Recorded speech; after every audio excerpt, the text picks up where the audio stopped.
This episode of the Restoration Today podcast is brought to you by Cotality. Restoration moves fast, and so should your technology. Cotality Restoration brings job data, communication, documentation, and reporting together in one place. Less chaos, more control, better outcomes. Cotality Restoration, elevate every job. Find out more at cotality.com.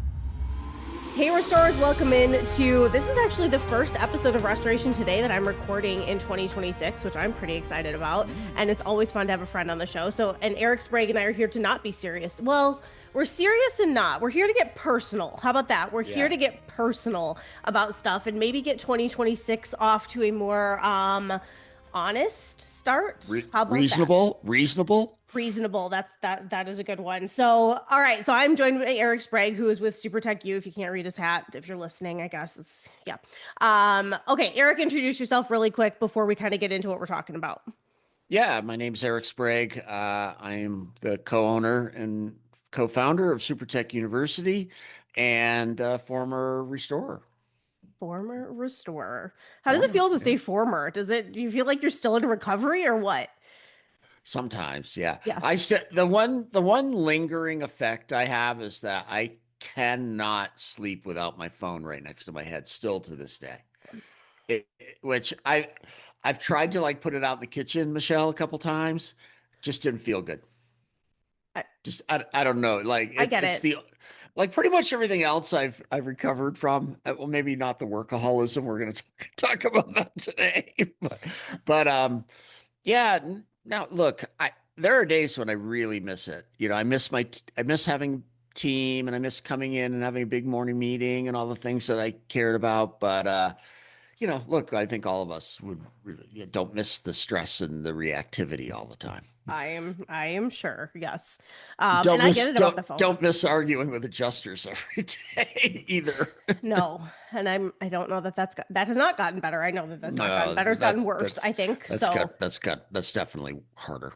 Yeah, no, thank you. And you were in California, so that adds just a whole other layer to all of it. Well, you know, it's interesting. I'm going to go off on a tangent just real quick. I was telling this to a client the other day. It's like, I always feel like California is the guinea pig because it's so big, right? Yeah. So like a lot of the stuff that everybody's complaining about, struggling with, whatever, I felt like we were getting that a decade ago. Like, I think we were in a lot of ways the testing ground for a lot of the stuff that is nationwide. And, you know, so people will come to me and say, "Oh, you know, you've never had that." Like, oh, yeah, I did. I think I was the crash test dummy along with the rest of us in California. I mean, that's at least how it felt to me.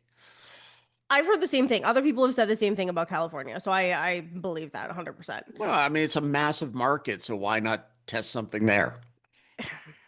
See how it goes. And if not, we'll just push it into the ocean and try again. Yeah. I was thinking about what you said about your phone, which kind of does tie into what we're talking about today. And I can't either. I can't sleep without my phone right there. But I think there are so many reasons, even aside from work, like aging parents or whatever. I can't imagine not having my phone near me. I will never. I'd be curious if there are people listening to this. If you are listening to this and you don't sleep with your phone by you, it's in another room, please like email one of us because I would love to know how. Yeah. Why? Well, no, it's interesting that you say that because the aging parents thing. My mom's 88 and I've been getting a lot of phone calls lately. And yeah, I wonder if when she's no longer with me, if I could then let go. No, you have children. Yeah, that's true. Good point. It's over for you. I will never not have my phone. My children are grown though. Who cares? Something could happen. Yeah, I know. Yeah. Doesn't matter. Thanks, Michelle. No problem. Anytime. Happy to help. How did we live before cell phones? I have no idea. I will say, okay, so we're not talking work-life balance, but we're talking like being overworkers. And I'm hoping that some of what we're talking about today is going to break some of the stereotypes that go with this. I think we live in such this grind, grit, push through mentality now. And that's what society teaches us, that you have to like grind, hustle. And I think more purposeful work actually gets more done than trying to hustle your way through 15 hours of work every single day and never rest and never do what you love and never spend time with the people that you love. Like that doesn't work. So that's kind of what we're here to talk about. But Um, Eric, you and I were emailing about this. This is how this all kind of got started. We were checking in on the holidays and how it was, and you were kind of on one end of the spectrum of I wish I had done this, and I'm younger kid era still, and I was saying Mhm. here's what I've been working toward in my kind of professional career. So, Yeah. give some background on your end. Like what sparked you to think, "Hey, we should do a podcast on this?" Well, it's funny because we were just touching base through email on some Yeah. whatever. I don't even Yeah. remember, to be honest. And then somehow it morphed into like, how much are you working? Well, I'm working on this. How much are you working? Like, Yep. oh, nonstop, right?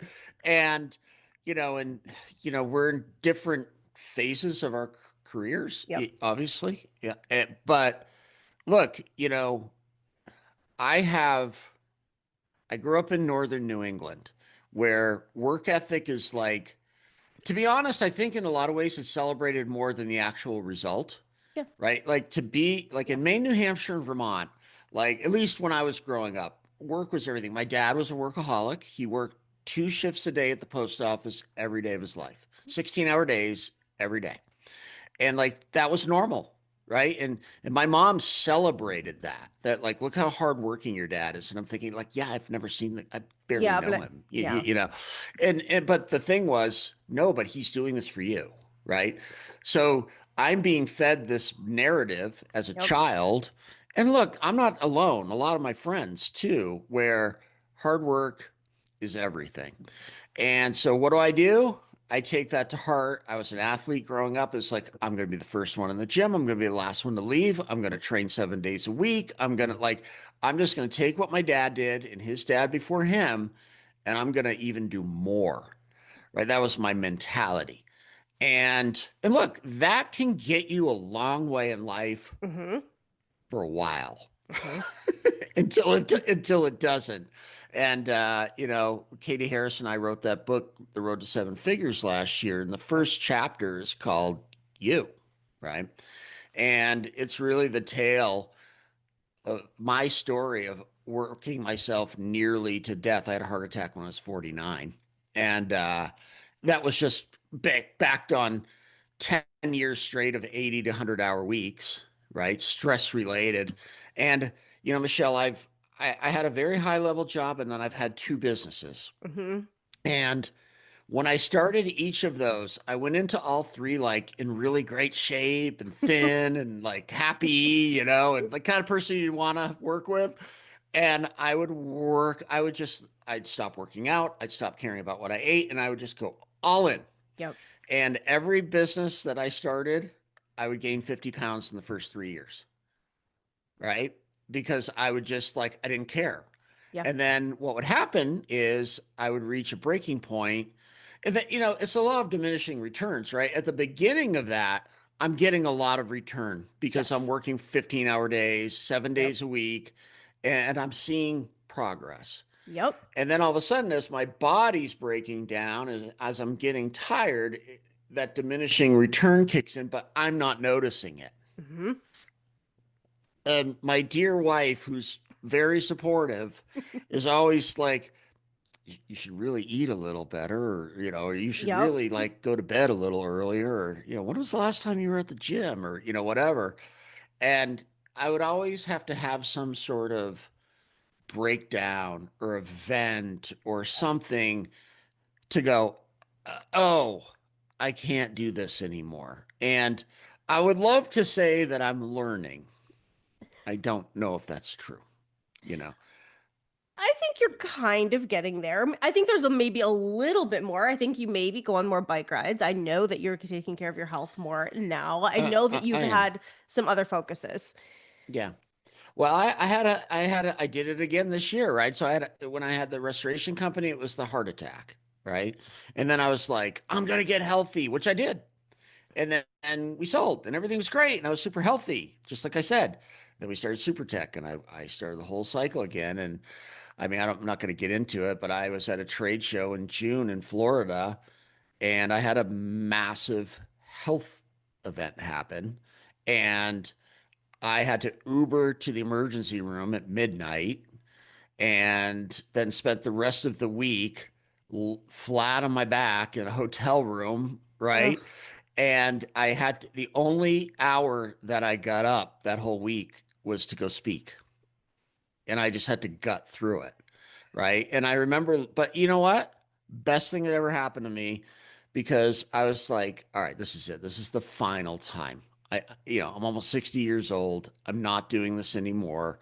It's not about the money, Mm-mm. about the accomplishment. Mm-hmm. And I just couldn't, I was just like, it's not worth it. Mm-hmm. It's not like I've already done well. Like why am I like what am I trying to accomplish here? Right. Yes. And to be honest, I've gone on this massive health journey since then. I lost 50 pounds in the first 6 weeks after that event.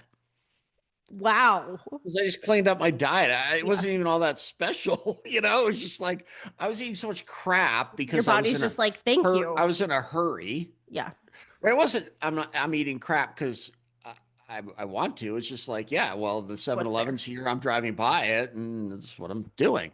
And um, and then that really led me down a road, which like I've been down the road kind of before, but this time I was just like, wait a minute. Like Tim Ferriss has my favorite quote.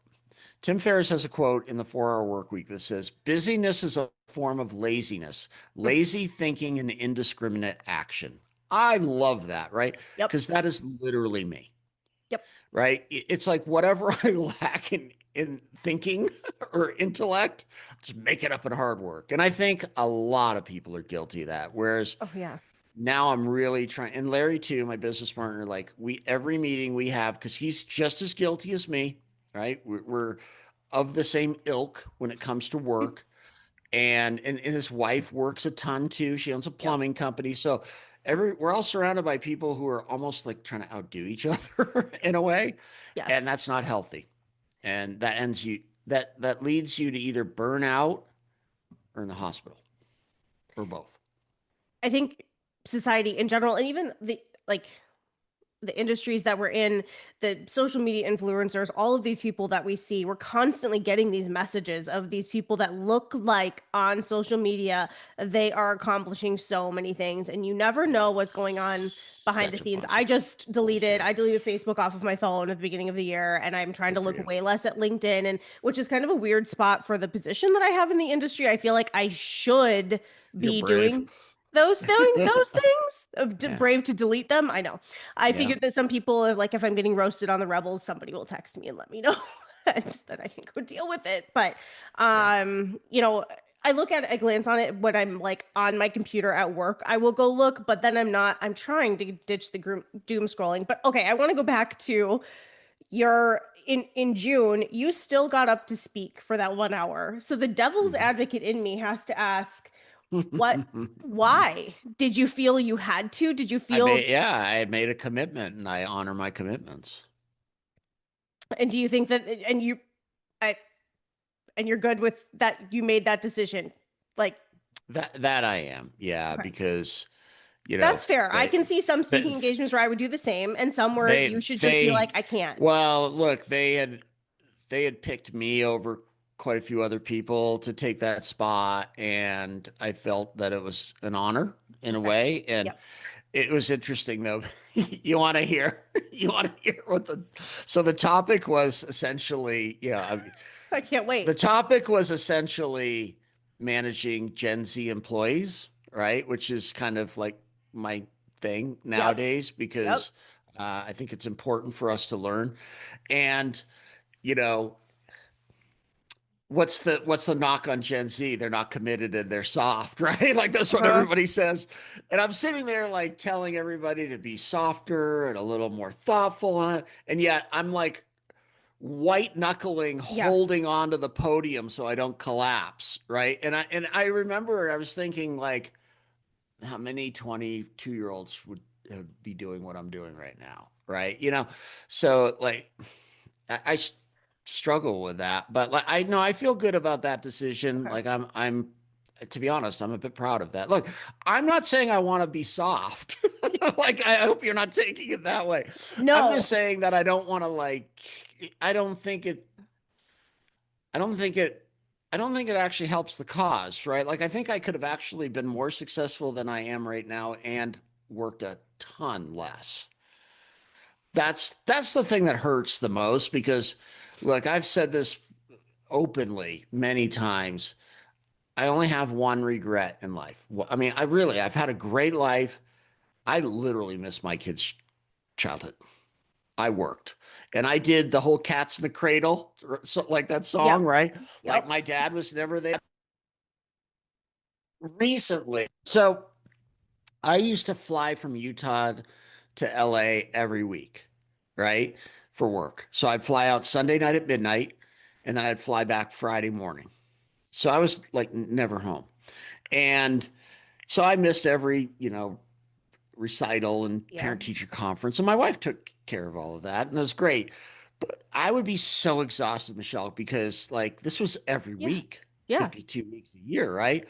Yeah. Just the flying and the like massive hours. And I'd work on the plane. And, I mean, I wouldn't get into LA until like 1:30 in the morning, get back to my pad at 2 and I'd be up at 5:30 Ugh. every Monday. I'd go in like 3 hours sleep. Yeah. So anyway, I used to do this thing when my kids were little. They used to love this show called Jessie, which was on the Disney Uh-huh. Channel. Yep. And so they used to do like Jessie marathons every Saturday afternoon. So I would be like, hey, girls, let's go watch Jessie, right? And all I did was I could sit in a rocking chair and they'd be so enthralled with the show that I could kind of sleep a little bit, Yeah. right? So we were just talking, this is like literally within the last few months. My kids are 24 and 22 now. And my youngest was like, we should watch Jessie again, like together, the three of us, Aw. because that was like our thing. Yeah. And I was like, yeah. And they were like, Dad, you loved that show. Like, and then I was like, man, I can't I said, look, guys, like, yeah, the show was cool, but like you do recognize now that you're adults, like I was doing that so I could catch a few Z's and they were crestfallen, Michelle. They were just like, you didn't like the show? I'm like, no, I didn't say that. I'm just saying like it was very convenient for They me. were And so involved. They never, oh, I they mean, never even noticed, you know, and they thought it was like my favorite show of all time. I but probably that is missed like, three quarters of it. you see that stuff about parenting and being present is a huge, so you were present. So you can give Well, I was yourself a little trying to grace there. You be. had to Yeah, yeah, take yeah. it, but you were present. So Yeah, but in retrospect, in the context of this conversation, it would have just been so much better if I had figured out a way to be more present more often. yeah, Meaning I don't have to sleep through it. you know, I could like actually have enough energy to parent well. Like I did what I could, you know. Um, and yeah, I just like think about the people and like I'm blessed. I have a bunch of friends who are very, very successful, like, taking companies public kind of yeah. successful. And like my town is just full of them, to be honest. And a lot of my bike riding buddies, I look at them and I'm just like, I mean, by any metric, they are like off the charts successful. They don't work as much as I do. Right. So what's the real secret then? But then when you get to really know them, they're crazy intentional with their time. They're ruthless with their time. In what way? Ruthless. Like, They explain will that a little not bit. do. Yeah. So I have a friend that he's like, yeah, every single thing that comes across to me, the answer is no until I deem it that it's going to be yes. Right. He's like, so my initial, like, can you go speak at this thing? No. Can you travel here? No. Can you take this meeting? No. I like, he's just like, every yes takes my focus away. Yeah. He goes, so like, I'll say, he's like, I have my assistant say no unless he changes his mind. Now, granted, he's put himself in a position to be able to say no to everything. Like, Sure. we're not all that there yet, or maybe ever. But I think all of us are there on some level. And, Yeah. and he's like, I only work by he said, we're entrepreneur, because I was complaining about working all the time one day. And he just looked at me and he's like, you're doing it wrong, dude. Like, he's like, you work way too much. He goes, you're working by activity. Entrepreneurs are Mm. supposed to work by accomplishment. He's like, if you could do what you do in 1 hour, then you should work 1 hour a day. Mm-hmm. You know, he's a tech guy and he's just like super data driven. It's like, Yep. so interesting. He has knowledge workers, right? A lot of us do, even in restoration. We have a lot of Yep. people in the office that are knowledge, and we all know. I mean, Michelle, I'm more tired doing knowledge work. I'm more tired of SuperTech than I ever was out in the field swinging a hammer. It's a different kind Okay. of tired, It right? is. Yep. And so he did this huge study in his company. He had a lot of employees. He found that all production for knowledge workers at 35 hours literally fell off a cliff. Mm. So in his office, because he can track every keystroke on every computer, Of course. if they work 36, they're getting a phone call from a manager. You're done. I want you fresh for tomorrow, or I want you fresh for next week. Like, we don't care how much you work. We want to make sure that the work you do is good. Yeah.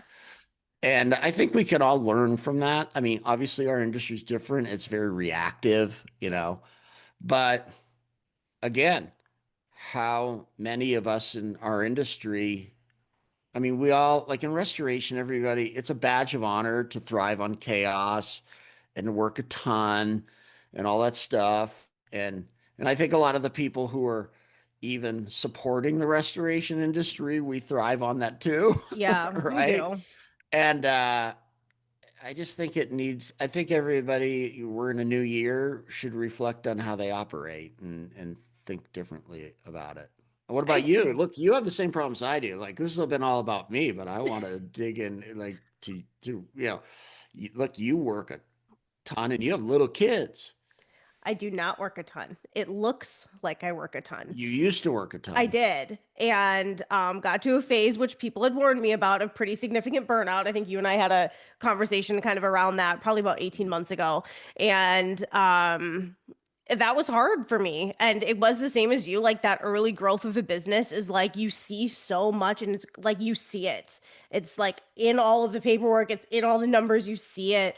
And but that wasn't sustainable, especially because it's such a small team at CNR. It's an interesting thing being a company that is for a whole industry but small. You guys have the same thing as SuperTech, where people, Oh, I yeah. think, get this vision that you're much bigger than you are.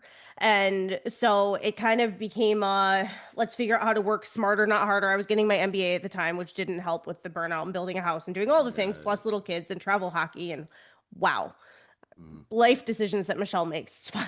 But my executive coach started working. We started really thinking through my time and getting much more intentional. And she spent a lot of time continuing to tell me over and over and over again, you should yourself. I should be doing this. I should be doing this. I should be yeah. doing this. I should be doing this. And eventually it's okay to say no. Like, where my place in the industry isn't going to go away if I say no to a few things so that I can invest my time here or there. And so, I took a summer 2 summers ago where I way scaled back my hours. I worked just here and there and things went great. And I have a great team. So that's, partially thanks to them. The Yeah. wheels didn't come off. Everything was fine. And then I was able to step back in. But now today, I pretty much only work when my kids are at school. I work during the summer too, but that means my Good for hours you. are like 8 to 2, maybe. Yeah. And then I leave my Fridays open. I typically don't schedule meetings on Fridays for myself anymore. That's my catch up day.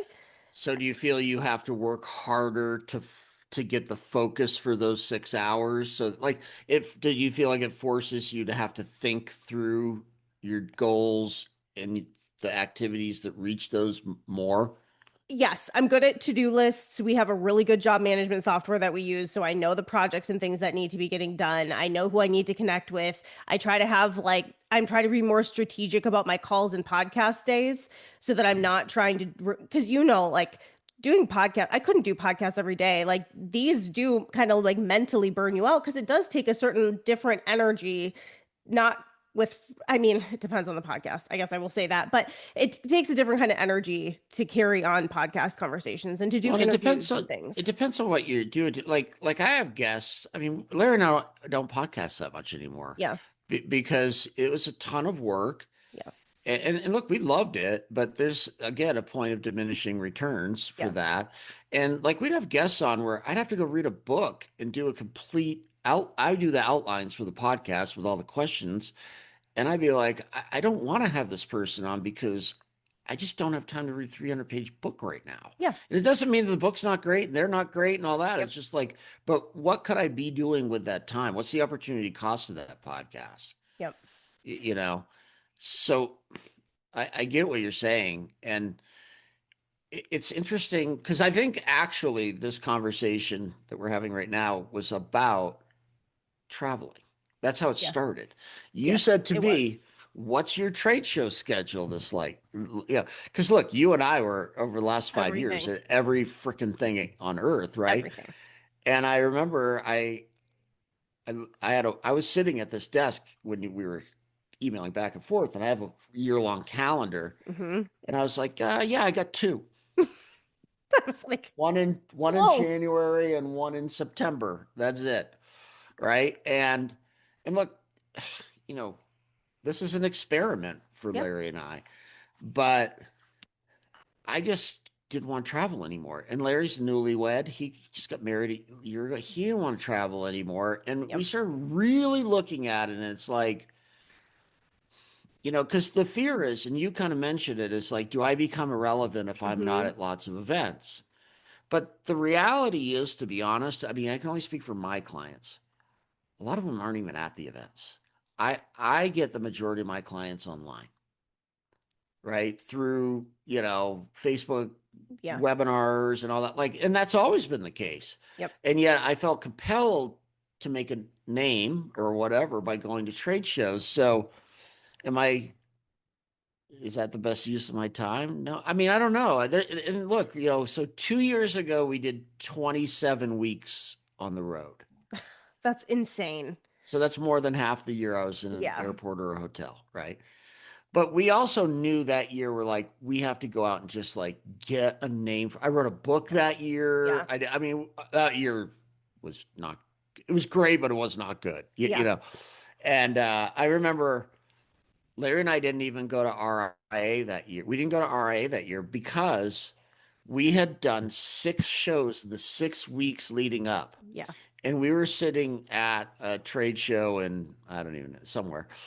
And we were supposed to fly out the next morning to wherever, Dallas or Yeah. wherever it was, right? And we just looked at each other and we just went, both of us in it were like, I can't go. Yeah. I'm Something's got to that give. tired. We're gonna die. And This is not funny, so but we didn't have a before. mm, And we were just like, and we felt really guilty. yeah. Like everybody's gonna hate us for not going. Like nobody even noticed. Like, nobody gave a crap. And that I was feel the fairly first. positive I probably texted you and gave you shit, but that's fine. It's fine. No, you did. I actually probably could pull that back up. But yeah, we were just like, we can't do it. So then last year we did 14, Okay. Still a and we lot. actually made way more money last year, right? We grew way more than the year before, and we were like, oh, we don't need to travel anymore. Yeah. Now it makes me sad because I like to go see you and other people that I Yeah. care about and that I really like, but I also really like my own family and my own life.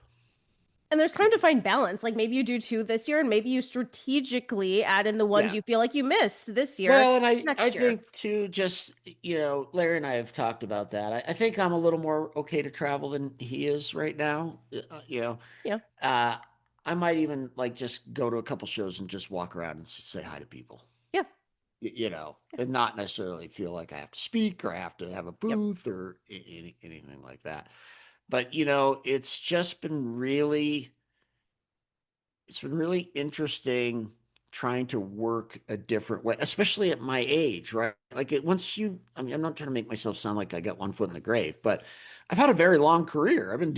I've been in home service since I was 15. I'm 59. That's a long time, Yes, and it's right? a very hands-on, very intensive industry and spot to be. So, And I'm really trying to reinvent not myself, but my mentality of how I do it, yeah, right? Can I actually get a result without ruining my life? it's a good goal. You know? Yeah. Part of my journey has been figuring out what level I want CNR to be at. The restoration industry, because you've expanded into other spaces too. So part of what I've gone through, and I think you and I have talked about this too, is CNR can only get so big, honestly, within the restoration industry. So we have Mhm. launched a sub brand. We did launch kind of a sister brand at the end of last year, but part of it is also just me with young kids. So people who are listening, I have an 11-year-old and a 6-year-old. So that's the phase of life that I'm in. They're both very active, very involved in things. I have a husband who works pretty long hours, not remote at all. So he doesn't get to be around that much. So a lot of it is on me. And so part of it was just being okay with and determining like the reason for having a business. Like, do I need to scale it massively right now? Do I need to keep adding industries and doing all these things so it grows, grows, grows, grows, grows? Or do I want to be present for my kids and then realize that, in 10 years, I will have more space and more time and more Yeah, freedom and agency to then grow it then, and I will still have time. So that's sure. where I've landed is like, I would Yeah, rather do my best with CNR and support the industry and have a small team and just really enjoy being involved and then be able to be like, I can pick up my kids at any time. I'm present for anything. I don't miss things that my kids do for the most part. Every once in a while, I will, but my MBA journey taught me a little bit of that. I had set some hard boundaries we had done some teamwork stuff at the beginning and set some like non-negotiables. And one of my non-negotiables was I really don't want to miss any of Levi's hockey games if I can help it yeah, throughout the program. And I think I made it through my MBA without missing yeah. anything, I don't think, other than maybe like one game. And so I've learned that like setting those boundaries, it hasn't hurt anything. Actually, CNR, I think people respect it. I hope so. And I think a lot of people go, I wish I could do that. Right. Yeah. I have a saying. I say that my ambition outweighs my common sense. Right. Meaning I say yes to too many things Yes. because like when I mean, we all know this, right? It's like something comes across your desk and you're like, yeah, Yeah. I Oh, yeah. can make money or grow or whatever, right? Like that'll be so great What a for me. great opportunity. Yes. And then, but all of a sudden you can yes yourself into the hospital, Yeah. right? Or wherever else, or to divorce court, or to even bankruptcy, because if you do too many things, you're not good at any of them. Yeah. You know, I'm a big fan, not I don't think on a personal level, but like uh, I think Steve Jobs really understood human nature well. Yes. And I don't know if you ever read Walter Isaacson's biography of Steve Jobs. I have It's like not. 1,000 Yeah, pages no. or whatever. It was really fascinating. I mean, look, he was a troubled dude, but the thing that really struck me was he would just cut out all the bullshit, right? Like when they Mhm. were failing and they brought him back in and they had like 30 things that they were selling, and he was like, we're going to do Mac Pro, MacBook, and MacBook Pro. That's it. We're going to get really good at these four things. And then look what happened to the company. And I mean, you could make arguments that since he passed away, like not much changed, but like he just got to the nitty gritty. He's like, these are the Yeah. important things. Yep. We It, all do that. Like he doesn't say yes. He yes. says no. He says that somewhere in that book, he said like the most important word in the English language is no. And we all could I agree. take a lesson from that. you know. I read, I mean, go oh, ahead. go ahead, Michelle. No, no. Go ahead. Well, I Sorry. read that's all right. Probably like a decade ago, I read Sheryl Sandberg's book, and one of her things, because Hmm. she was learning to juggle as a mom, multiple things, and be part of Yeah. Facebook and all that, was sometimes done is better than perfect. And I repeat that a lot Mm, because I think as I like that. entrepreneurs, we want things to be exactly right and perfect. Even every issue of CNR, my mom had to remind me once that because I just want and it was this way when I was at R&R, I wanted every issue to be better than the last one. I wanted every issue to be the best one yet. That's really not possible because everyone covers different topics. Sometimes there's state of the industry, sometimes there's awards, sometimes there's different, Yeah. it just really isn't possible that. And so she kind of reined me in on that. And sometimes like done is better than perfect. And I always try to strive for everything to be as good as it can be. But people who are reading it or looking at it, I think still appreciate it for what it is. And some of the work life stuff, I was listening to I think she's the former CEO of Pepsi, but she was talking about there's no balance, it's juggling. And she was talking about her as a mom having to get cookies to her kids' class within an hour. She got an hour notice from her child that she needed homemade chocolate chip cookies. And so she was like, and her child was even like, you can't do the break apart Toll House cookies. They're gonna know it's not gonna go well. You can't do this. She's like, I have an hour. What? So she calls down to the cafeteria at like the Pepsi company and they bake her enough and they put them in foil so they look homemade and she takes them too, and she's like, it's juggling. I didn't do that. I Yeah. didn't balance Love that. anything. I juggled and had to pick what was the priority at the time. So it's the same with me. Like if I'm working only 6 hours a day, our laundry room is a shit show. I've sworn a few times on this, but like Me too. our laundry situation in my house, my mother-in-law literally asked me a couple months ago, what is your malfunction with laundry? There's a malfunction. I don't know what it is. It's called entrepreneurship So there are things that just and like hockey. hockey. I'm a Hockey. cyclist, so I'm riding every day, right? Yeah. And my wife is just, I mean, my wife is a saint. Yeah. And she is just like, you create so much laundry. I have to do laundry every day. Yeah. So it's interesting.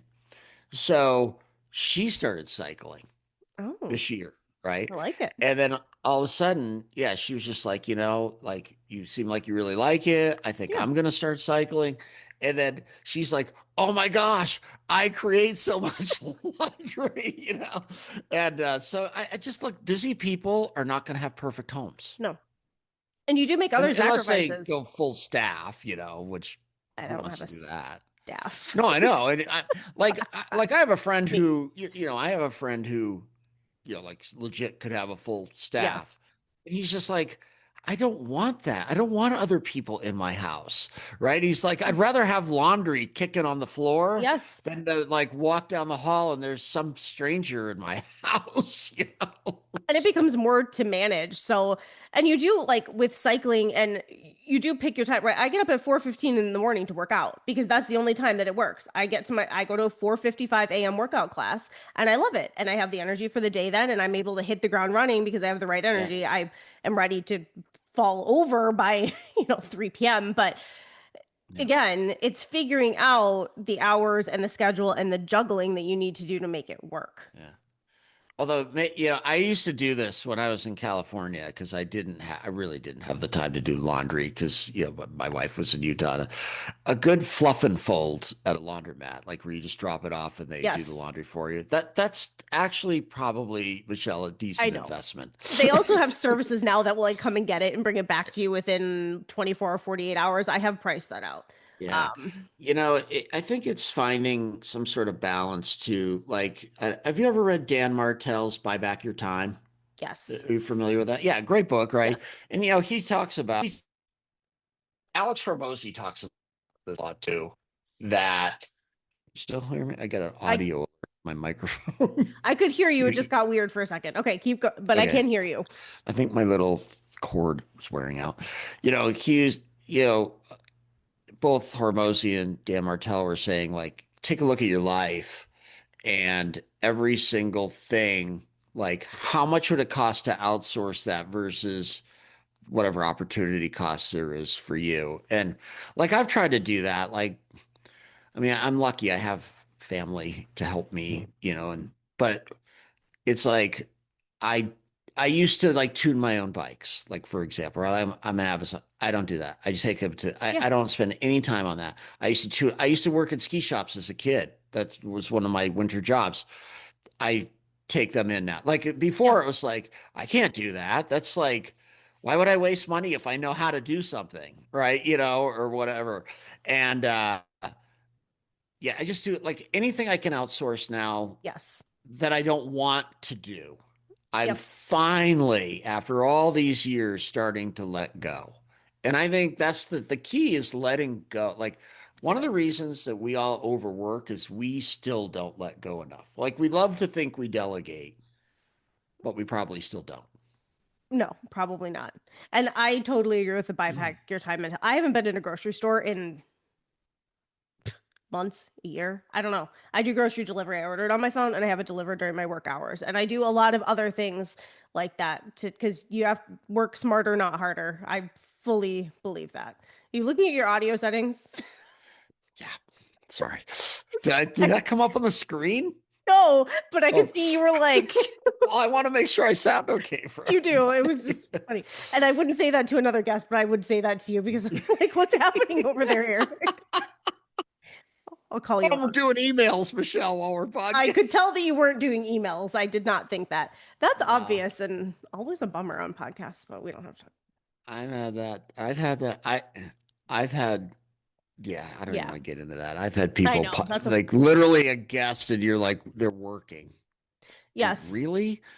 Or reading straight off of a script so that you change up the question and Oh, they're still just reading straight down the script. Don't even oh, realize that you I've never asked. had that. I've never had that. I've had that twice. Just straight. That's annoying. It's like, can we just have a conversation, Yeah. please? And it's You know. very nice people where I think like it's going to be better. I don't know. Anyway, that's totally beside So, the point. all right, Yeah, we let's get to this then. Like, so what do you think in our world, right? Restoration industry, what do you think we're doing wrong? Like what do you think that like especially obviously technicians that's reactive job. You're going to yeah. do what you got to do, right?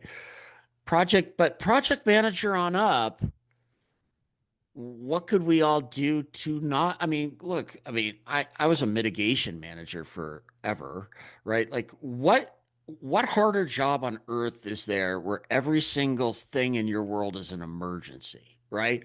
I mean, I've never been more burned out, Michelle, than when I was a mid manager. Like Yeah. that just ate me alive, Yeah. and you get addicted to the adrenaline until you don't. you know. So Yes. what do you think that in this kind of hard industry,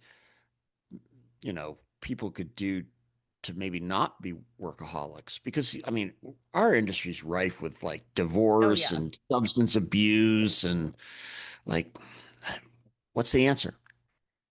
I think okay, so I think we do have to, which you kind of alluded to, kind of remove the hourly, like this is the hours that you're working. I think society has ingrained in us that the hours matter more than the work, and Yeah. that is wrong. You need to more focus on what needs to get done, and it doesn't. You're getting paid for your this drives me crazy. My husband has a job, and I know a lot of people have jobs where you're like you have a salary, but you're required to sit your butt in that seat for 8 hours, even if you can, exactly, even if you can get your job done in five, six, whatever it takes.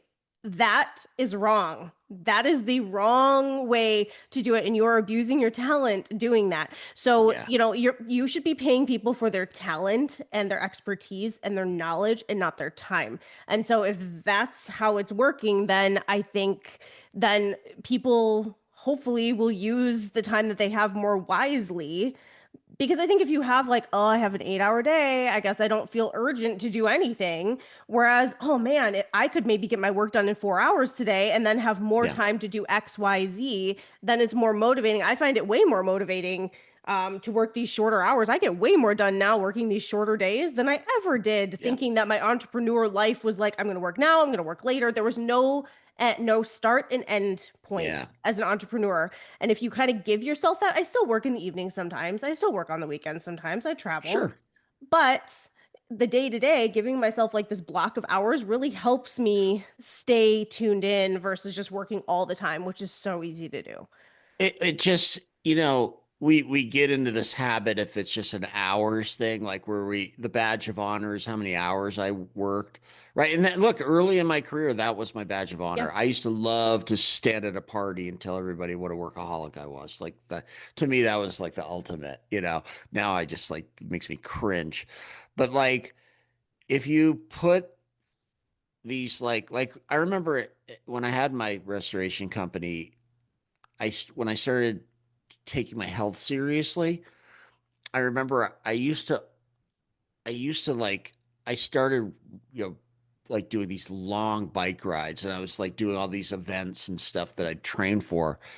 And you know what? I never worked better Mhm. because I had to be so much more intentional with my time because Yep. I was going to leave at noon on Wednesday and go ride for 7 hours straight. Yes.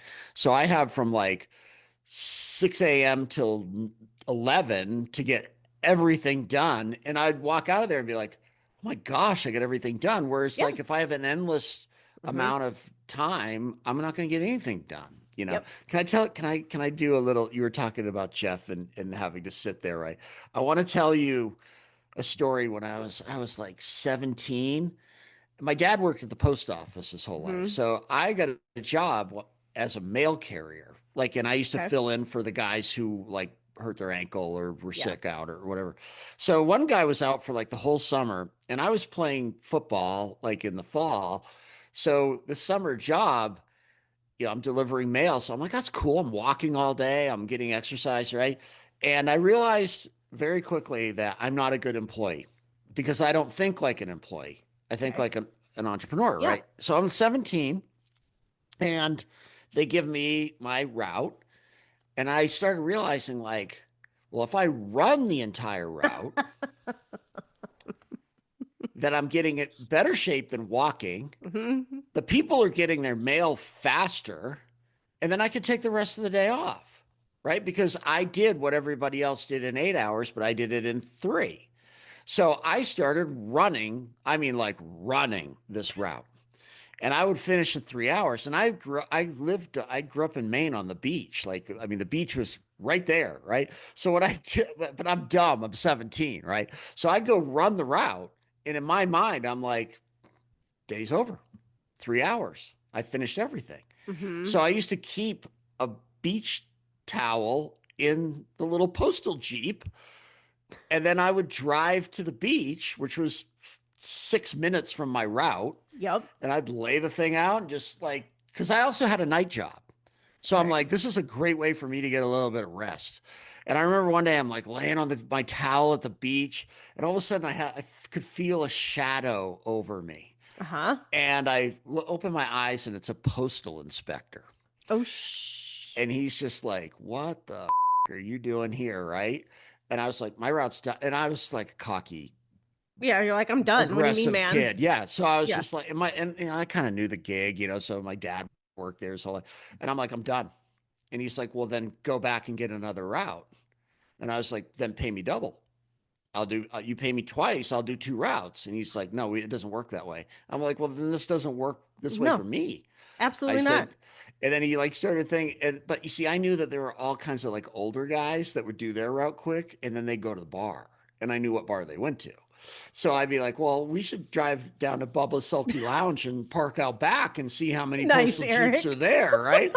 I'm 17 and I'm like, giving it to a Jeez. 45-year-old. And then the guy, he just looked at me and he's like so frustrated. And he goes, kid, if you're going to do this, just learn to hide your Jeep. I'm like, okay, fair enough. So did you?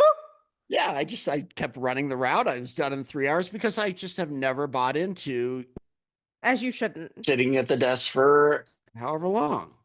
As you shouldn't. That mentality drives me crazy. Makes no sense. But the thing is that if I take it one step further, how many days did I work way longer than I should have because I felt like, well, I'm the owner and I need to be here. And, Yup. like there's a lot of that. And then I have a business partner who likes to work. So now all of a sudden, Larry and I are trying to like, I don't want to let him down and have him think I'm lazy, or he doesn't want to let me down and like have me think he's lazy. And what are we doing? We're feeding off each other. And that's why you mentioned social media before. The biggest disservice to entrepreneurs ever is like Instagram and Facebook. Yes. Like seriously, right? And it's damaging us because, you Yes. know, it used to be, look, I'm from the 80s, right? Like I became an adult in the 80s, mid 80s. And, your circle of people that you knew, like other Uh-huh. entrepreneurs or whatever, was what, maybe 20 people? Yes. So in any given 20 people, what do you have? One workaholic, right? Two, maybe, and depending on what your circle looks like. So you weren't getting fed all this horse shit that like, you know, I work 23 hours a day and all this stuff, right? Which is all fake anyway. I mean, and and look, the David Goggins and the whole Yep. like, thing. It's like, Yep. I just I think especially younger entrepreneurs, but I think it affects all of us, myself included. It's like you can get really wrapped up in that Yes, and you can. completely miss the plot. Yep. You can. And I've done that. I have too. And I just, we're so online. I have to be online. Yes. Right. Like, I mean, if I'm not going to go do trade shows, I have to be online. So I am going through Facebook, I'm going through LinkedIn, and I'm going through Instagram, and I have to be really aware Yep. of what I'm looking at because it can mess with your mind. Yes, it can without you even realizing it. That's part of the No. reason I took it off. Like I can check during my work hours on my computer. I do still have Instagram, Yeah. but and LinkedIn, but I try to anyway, Yeah. we And could do a thing. another thing is the cell phone has changed everything. Like there were no cell phone. I mean, I was already in my 30s when cell phones like became a thing, right? I'd already been working for a long Hmm. time, right? And I mean, yeah, they definitely make work easier, but like I was just having this conversation with my wife when we were driving the other day on Saturday. Michelle, I've always used my own personal cell phone as my business line, Yeah. right? And a lot of that's because I want my clients to reach out to me, Yeah. right? I always wanted to be of service. And and I'm not hiding from people, Yeah. like, but I'm a huge introvert. Like I need a lot of downtime, right? Yeah. I'm not my business partner. I do not get energy by having lots of human interaction. Yeah. Doesn't mean I don't like people. I just need downtime. Yes. And what I'm realizing is I have so many people who have my cell phone number. And look, and these are like, we've grown so much. Like I have people just constantly on a Saturday, on a Sunday, at night, just texting me, right? And none of it bad, Yeah. but Just it's like never ending. So I said to my wife, I'm like, I think I need to go get a bat phone. It's just me, yeah. you, and the kids and my mom on Yep. that. And like when I need to get away, I take the other number and I forward my main number, just the calls Yep. to the back. Because I more people text me Yes. than anything else. But like, I was skiing the other day. I'm skiing almost every day lately. And see, I'm not working so See, much. I know. And the entire time, because I also wear an Apple Watch, so I can see everything that comes in, right? But I use my Apple Watch because of all my exercise stuff, right? But I'm getting like, so I'm skiing and I'm getting like I 10 cannot. clients Mm. texting me pictures of them skiing. Oh, Okay, I'm skiing too. And I'm like, that's awesome. And I'm thinking, it is awesome, but I don't really need to know that right now because I'm skiing and I'm with my friends, and it's still interrupting yeah. It's your time. my weekend. I And got rid of my Apple Watch a few years ago. I really, have yeah. this. Um, but See, I I got rid of couldn't stand. I got rid of my Aura ring. I was sick of the data. I like the data. I don't like, I couldn't stand all the alerts. Yeah, It was making me anxious. I could not, it was making me so anxious. I just eventually was like, I can't wear this interesting. anymore. Yeah. So, The one thing all right, I will tell you this though.